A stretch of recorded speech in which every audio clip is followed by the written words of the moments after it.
Okay, peeps, welcome back. So today we're going to be talking about what our plans are for triple QY and JEPY, and are we bullish on it? Let's get it. So the first thing I want to pull up here is, as you guys can see, we are on the Defiance ETFs website. The most recent payment for triple QY was $1.10. They do pay monthly. As you guys can see, they have the X dates and the payable dates here. And if we scroll over to JEPY, so you got your 67% yield, 55% yield, which is absolutely insane. I mean, this is crazy that these things are even paying this much. I can tell you guys I've never seen this in my dividend investing journey ever. Anything like Yield Max or these, so it's pretty incredible. You get 90 cents on this. Again, we have roughly about a little over a month until the next X date. So what are our plans going forward into October? Well, it's not quite as simple and being as cut and dry as simply buying into JEPY and or JEPY. I mean, there is actually a JEPY. That's the JP Morgan covered call ETF and triple QY. So are we bullish on it? Absolutely. Basically, what we want to do is we want to get to at least 5 to 10 shares of each of these.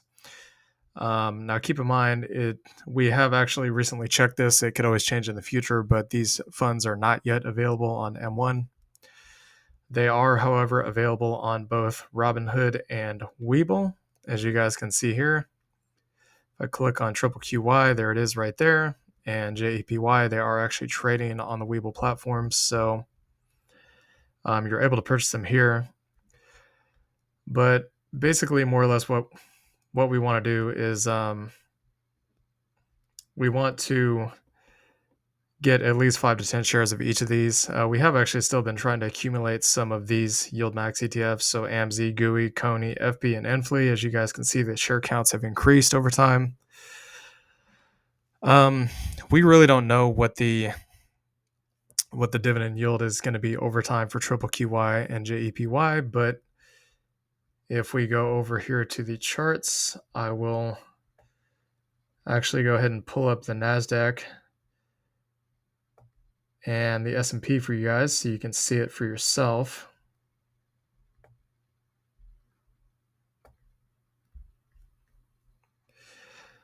So don't mind me.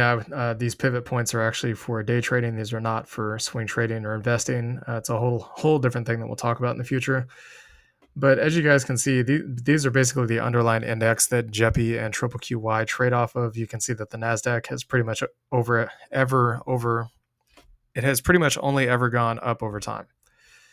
So the exception would be the bear market here. We got this downtrend, which we broke out of, and then you had a double bottom here and it ripped to the upside, and something similar for the S&P here. So this is the futures version. The SPX would show you the full historical data going back like 150 years or something like that. But the markets have only ever gone up over time, okay? Investing in the stock market, again, not financial advice, but in my opinion, is pretty much an asymmetrical bet. You can be sure that it's pretty much just going to keep going up with some dips and or bear markets along the way. So from that perspective, from them trading the underlying indexes, am I bullish? Absolutely, I am. I do think that they'll still continue to pay a high yield going into the months going forward because these are daily 0 TEs. These are not weekly or monthly swing trades like YieldMax does. Not that there's anything wrong with that, but I can tell you guys as a day trader, I have seen the most that I've ever made in terms of percentage gains in my account, in my live account. I do have multiple accounts, but the most I've ever seen in a single day was a 20% return on my investments. So if my account balance had been $1,000 at the time, which it was more than that, obviously, I would have made $200 on the day. And I have lost as much as 10, 15, 20% in a day. So there is a large reward, but there is also a large risk. But what we care about is the income, and the income can be compounded much faster over a daily time frame than it can over a weekly time frame. So that's all I'm going to say about that.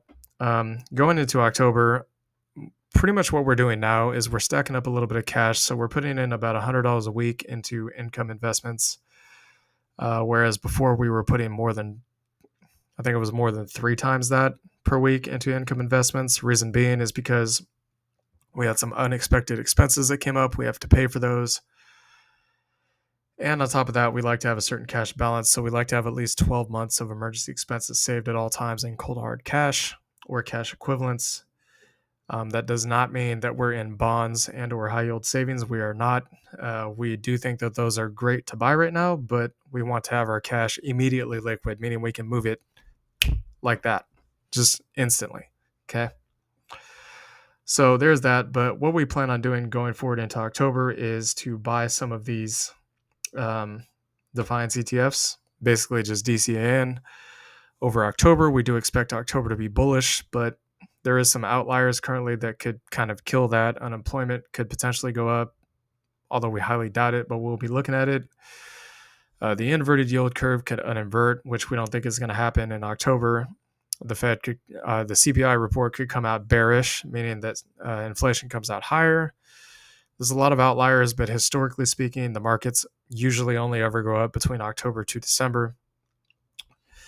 So we're going to DCA into these. And then what we plan on doing in October is we're going to start transitioning more heavily towards buying crypto. As we've told you guys before, there's pretty much no other instrument on the markets, period, to make you more money, more capital appreciation than crypto. The only other exception would be maybe swing trading or day trading, but you would have to have a lot of money to make those kinds of returns. We're talking 5, 10x on the low end, as much as 20, 50, 100, maybe even 500x on the high end. So we're going to start positioning ourselves more aggressively towards that in October. We will still be buying dividend paying stocks, but we want to focus more on getting into crypto.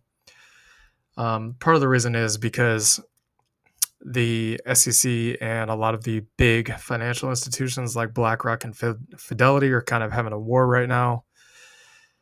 So these big money institutions are basically like, we want to file a spot Bitcoin ETF, approve us, and SECs are like, no, we're not going to do that. We're either going to delay your decision or we're going to shoot it down entirely. So the thesis here is we want to get in at the possibility of a spot Bitcoin ETF getting approved. Again, we're trying to front run this move here. So if it gets denied, if the spot Bitcoin ETFs gets denied, we'll basically wait until after the halving for the big move, which we already know is coming. And that's in April of next year, roughly. But if it does get approved, it could get approved as soon as next month. So I'm actually going to show you guys right here. So let's see here, spot Bitcoin ETF deadlines. And I can leave this in the description for you guys below so you can see for yourself. But you have a lot of big players in the space, just huge mammoth titans of the industry in the space right now. Okay. So BlackRock, they're worth about 10 trillion. Fidelity's worth about 8 trillion. Some of these other ones are, in the trillions or tens and hundreds of billions. They're big money. Okay. So as you can see, their first deadline, well, ARK got rejected. We don't know about the rest of these, but we haven't heard any news. We've been following the news on this. We haven't heard anything about a spot Bitcoin ETF being approved. So the next deadlines would be next month, January, March, pretty much right before the halving. We want to have our positions already in place before this happens, okay? So what we're going to do is we're going to basically be putting some of our money next month into BCHG and LTCN. As you guys can see, we have some money set up here to be able to DCA into it. When the dips show up, when they provide the opportunity, we already have some money into these. And combined with that, we're basically going to be buying some JEPY and QQQY next month, or whatever we feel is going to be the best bargain for $1. And still on top of that, we are going to also, if it makes sense to do so, we're also going to put some money into these Bitcoin miner ETFs, because again, if these spot Bitcoin ETFs get approved, the Bitcoin miners are going to skyrocket. Everything crypto is going to skyrocket. Bitcoin's going to go up huge. The Bitcoin oscillators, which Bitcoin Cash and Litecoin, which is what these two funds right here are based on, are oscillators to Bitcoin. So they will go up when Bitcoin goes up. And we want to be able to make money off of that. So Riot, we may end up adding some to this position next month. And tomorrow, we also may end up adding some money into this position next month. As you guys can see, we bought a little bit on a pretty large retracement down. We waited pretty patiently to get in. We thought that this level right here was going to be the bottom. Obviously, it wasn't, and that's okay. It doesn't matter. What matters ultimately is that we increase our odds as much as possible of making as much money as possible. As you guys can see, the all-time high on Riot was all the way back here at almost $80. So we're looking at potentially a 10x or an 8x on that. And for Mara, you have an all-time high of $84. I can tell you right now, if the Bitcoin spot ETFs get approved, there is a pretty good chance. I can't guarantee it, but there's a very, very high probability that it's going to go much higher than the previous all-time highs. So anyways, this is our plans for QQQY and JEPY and crypto going forward into the month of October. Hope you all enjoyed this content. Please like, comment, and subscribe, and we'll see y'all later. Peace.